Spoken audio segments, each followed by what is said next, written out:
Hello friends, how are you all. क्या आप लोगों के भी पाँव जो हैं स्पेशली वो सो जाता है जब भी आप कुछ देर के लिए उसको लटकाते हैं, या फिर आप सुबह जागते हैं तो आपके सिर्फ ये जो पाँव के अगले टोज़ हैं वहाँ पे पाँव की उंगलियों में आपको ऐसे महसूस होता है कि बिल्कुल ब्लड की सर्कुलेशन नहीं है, या फिर वहाँ पे चूंटियाँ नहीं रही हैं,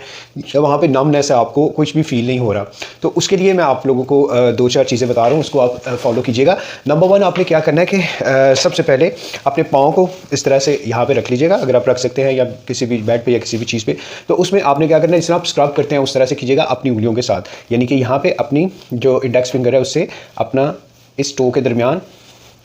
20 सेकंड्स तक, 15 सेकंड तक, 10 सेकंड तक, फिर अपनी रिंग फिंगर से अपने दूसरे वाले टो में, फिर अपनी थर्ड फिंगर से थर्ड इस टो में, एंड फिर इस तरह से आप इसको स्क्रब कीजिए जिस तरह आप करते हैं। इस प्रोसीजर को आप कर सकते हैं 4 मिनट के लिए, 2 मिनट के लिए, 3 मिनट के लिए। आहिस्ता आहिस्ता इसको स्टार्ट कीजिए। नंबर 2 पे आप क्या करेंगे,